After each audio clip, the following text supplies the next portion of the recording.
a WikiVidi documentaries production. Don't forget to like and subscribe. Enjoy. Gregory Peck. Eldred Gregory Peck was an American actor who was one of the most popular film stars from the 1940s to the 1960s. Peck continued to play major film roles until the late 1980s. His performance as Atticus Finch in the 1962 film To Kill a Mockingbird earned him the Academy Award for Best Actor. Peck also received Oscar nominations for his roles in The Keys of the Kingdom, The Yearling, Gentleman's Agreement, and 12 O'Clock High. Other notable films he appeared in include Spellbound, Roman Holiday, Moby Dick, Pork Chop Hill, The Guns of Navarone, Cape Fear, How the West Was Won, The Omen and The Boys from Brazil. U.S. President Lyndon Johnson honored Peck with the Presidential Medal of Freedom in 1969 for his lifetime humanitarian efforts. In 1999, the American Film Institute named Peck among greatest male stars of classic Hollywood cinema, ranking him at number 12. Early life. Eldred Gregory Peck was born on April 5, 1916, in La Jolla, San Diego, California, the son of Gregory Pearl Peck, a New York-born chemist and pharmacist, and his Missouri-born wife Bernice Mary, Bunny. His father was of English and Irish heritage and his mother of English and Scots ancestry. She converted to her husband's religion, Roman Catholicism, when she married his father, and Peck was raised as a Catholic. Through his Irish-born paternal grandmother Catherine Ashe, Peck was related to Thomas Ashe, who participated in the Easter Rising less than 3 weeks after Peck's birth and died while being force-fed during his hunger strike in 1917. Peck's parents divorced when he was 5, and he was brought up by his maternal grandmother, who took him to the movies every week. At the age of 10 he was sent to a Catholic military school, St. John's Military Academy in Los Angeles. While he was a student there, his grandmother died. At 14, he moved back to San Diego to live with his father, attended San Diego High School, and after graduating enrolled for 1 year at San Diego State Teachers College. While there he joined the track team, took his first theater and public speaking courses, and pledged the Epsilon Eta fraternity. Peck, however, had ambitions to be a doctor and the following year gained admission to the University of California, Berkeley, as an English major and pre-medical student. Standing 6 feet, he rode on the university crew. Although his tuition fee was only $26 per year, Peck still struggled to pay, and took a job as a hasher for the Gamma Phi Beta sorority in exchange for meals. At Berkeley, encouraged by the acting coach, who saw in him perfect material for university theater, Peck became more and more interested in acting. He was recruited by Ed Winder, director of the university's Little Theater, and appeared in 5 plays during his senior year. Peck would later say about Berkeley that, "It was a very special experience for me, and 3 of the greatest years of my life. It woke me up and made me a human being." In 1997, Peck donated $25,000 to the Berkeley rowing crew in honor of his coach, the renowned K.Y. Bright. Stage. After graduating from Berkeley with a BA degree in English, Peck dropped the name Eldred and headed to New York City to study at the neighborhood playhouse with the legendary acting teacher Sanford Meisner. He was often broke and sometimes slept in Central Park. He worked at the 1939 World's Fair and as a tour guide for NBC's television broadcasting. In 1940, Peck learned more of the acting craft, working in exchange for food at the Bartow Theater in Abingdon, Virginia. Appearing in 5 plays included Family Portrait and On Earth as It Is. His stage career began in 1941 when he played the secretary in a Katharine Cornell production of George Bernard Shaw's play The Doctor's Dilemma. Unfortunately, the play opened in San Francisco just 1 week before the attack on Pearl Harbor. He made his Broadway debut as the lead in Emmeline Williams' The Morning Star in 1942. His second Broadway performance that year was in The Willow and I with Edward Pauley. Peck's acting abilities were in high demand during World War II, because he was exempt from military service owing to a back injury suffered while receiving dance and movement lessons from Martha Graham as part of his acting training. 20th Century Fox claimed he had injured his back while rowing at university, but in Peck's words, "In Hollywood, they didn't think a dance class was macho enough, I guess. I've been trying to straighten out that story for years."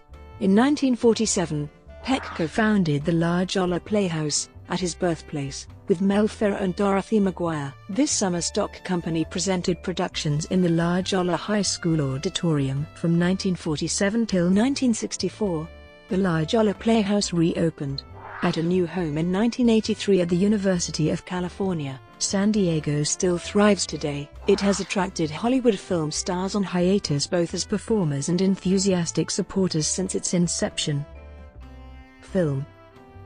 Peck's first film, Days of Glory, was released in 1944.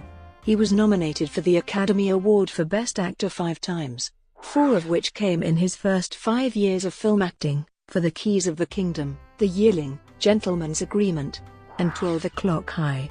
The Keys of the Kingdom emphasized his stately presence as the farmer Ezra Penny Baxter in The Yearling.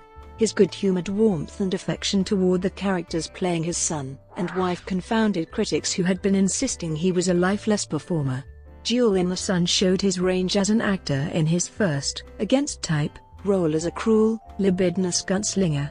Gentleman's Agreement established his power in the social conscience genre in a film that took on the deep-seated, but subtle anti-Semitism of mid-century corporate America. 12 O'Clock High was the first of many successful war films in which Peck embodied the brave, effective, yet human fighting man. Among his other films were Spellbound, The Paradine Case, The Gunfighter, Moby Dick, The Man in the Grey Flannel Suit, On the Beach, which brought to life the terrors of global nuclear war, The Guns of Navarone, and Roman Holiday, with Audrey Hepburn in her Oscar-winning role. Peck and Hepburn were close friends until her death. Peck even introduced her to her first husband, Mel Ferrer. Peck once again teamed up with director William Wyler in the epic western The Big Country, which he co-produced. Peck won the Academy Award with his 5th nomination, playing Atticus Finch, a Depression-era lawyer and widowed father, in a film adaptation of the Harper Lee novel To Kill a Mockingbird, released in 1962 during the height of the civil rights movement in the southern United States. This film and his role were Peck's favorites.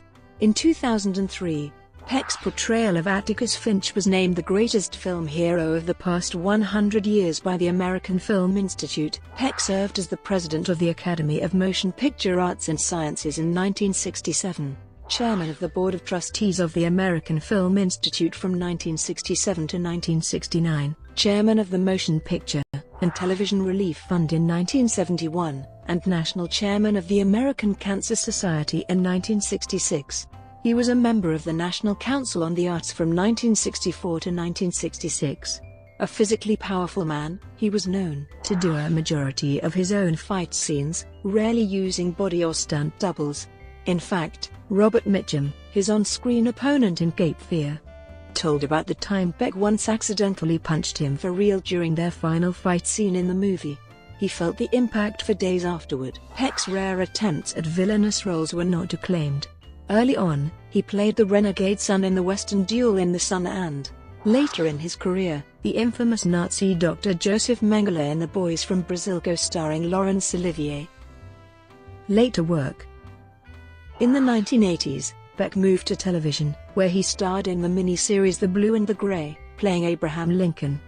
He also starred with Christopher Plummer, John Gielgud, and Barbara Boucher in the television film The Scarlet and the Black, about Monsignor Hugh O'Flaherty, a real-life Catholic priest in the Vatican who smuggled Jews and other refugees away from the Nazis during World War II. Peck, Mitchum, and Martin Balsam all had roles in the 1991 remake of Cape Fear directed by Martin Scorsese.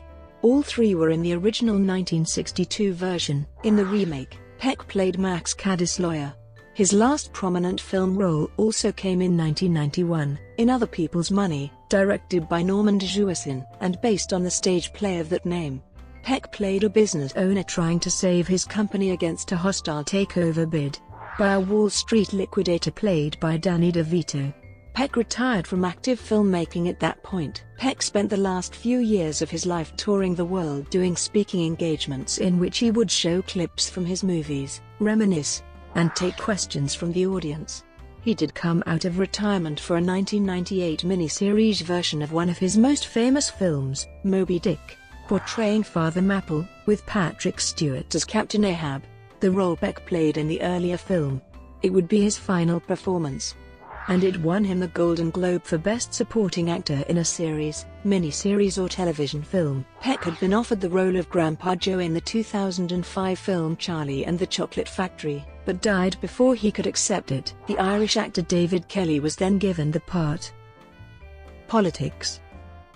In 1947, while many Hollywood figures were being blacklisted for similar activities, Peck signed a letter deploring a House Un-American Activities Committee investigation of alleged communists in the film industry. A lifelong supporter of the Democratic Party, Peck was suggested in 1970 as a possible Democratic candidate to run against Ronald Reagan for the office of California governor, although he later admitted that he had no interest in being a candidate himself for public office. Peck encouraged one of his sons, Kerry Peck, to run for political office. Kerry was defeated both times by slim margins in races in 1978 and 1980 against Republican U.S. Representative Bob Dornan, another former actor. In an interview with the Irish media, Peck revealed that former President Lyndon Johnson had told him that, had he sought re-election in 1968, he intended to offer Peck the post of U.S. Ambassador to Ireland, a post Peck, owing to his Irish ancestry, said he might well have taken, saying, "It would have been a great adventure." The actor's biographer Michael Friedland substantiates the report and says that Johnson indicated that his presentation of the Medal of Freedom to Peck would perhaps make up for his inability to confer the ambassadorship. President Richard Nixon, though, placed Peck on his enemies list owing to his liberal activism. Peck was outspoken against the Vietnam War, while remaining supportive of his son, Stephen, who fought there. In 1972, Peck produced the film version of Daniel Berrigan's play The Trial of the Catonsville Nine about the prosecution of a group of Vietnam protesters for civil disobedience. Despite his reservations about American General Douglas MacArthur as a man, Peck had long wanted to play him on film, and did so in MacArthur in 1976. In 1978, Peck traveled to Alabama, the setting of To Kill a Mockingbird, to campaign for Democratic U.S. Senate nominee Donald W. Stewart of Anniston, who defeated the Republican candidate, James D. Martin, a former U.S. representative from Gadsden. In 1987, Peck undertook the voiceovers for television commercials opposing President Reagan's Supreme Court nomination of conservative Judge Robert Bork. Bork's nomination was defeated. Peck was also a vocal supporter of a worldwide ban of nuclear weapons, and a lifelong advocate of gun control. Personal life. In October 1942, Peck married Finnish-born Greta Kukkonen, with whom he had 3 sons, Jonathan, Stephen, and Kerry Paul. They were divorced on December 31, 1955. During his marriage with Greta, Peck had a brief affair with Spellbound co-star Ingrid Bergman. He confessed the affair to Bragg Dirac of People in a 1987 interview, saying, "All I can say is that I had a real love for her, and I think that's where I ought to stop. I was young. She was young. We were involved for weeks in close and intense work." On New Year's Day in 1956, the day after his divorce was finalized, Peck married Véronique Parsani, a Paris news reporter who had interviewed him in 1952 before he went to Italy to film Roman Holiday. He asked her to lunch 6 months later and they became inseparable. They had a son, Anthony Peck, and a daughter, Cecilia Peck. The couple remained married until Gregory Peck's death. His son Anthony is an ex-husband of supermodel Cheryl Tiegs. His daughter Cecilia lives in Los Angeles. Peck's eldest son, Jonathan, was found dead in his home on June 26, 1975, which authorities believe was a suicide. Peck had grandchildren from both marriages. One of his grandsons from his first marriage is actor Ethan Peck. Peck owned the thoroughbred steeplechase race horse Different Class, which raced in England. The horse was favored for the 1968 Grand National, but finished third. Peck was close friends with French President Jacques Chirac. Peck was Roman Catholic and once considered entering the priesthood. Later in his career, a journalist asked Peck if he was a practicing Catholic. Peck answered, "I am a Roman Catholic. Not a fanatic, but I practice enough to keep the franchise. I don't always agree with the Pope. There are issues that concern me, like abortion, contraception, the ordination of women, and others." His second marriage was performed by a justice of the peace. not by a priest, because the church prohibits remarriage if a former spouse is still living, and the first marriage was not annulled. Peck was a significant fundraiser for a priest friend of his, and served as co-producer of a cassette recording of the New Testament with his son Stephen. Brought to you by WikiVidi Documentaries. Would you like to know more?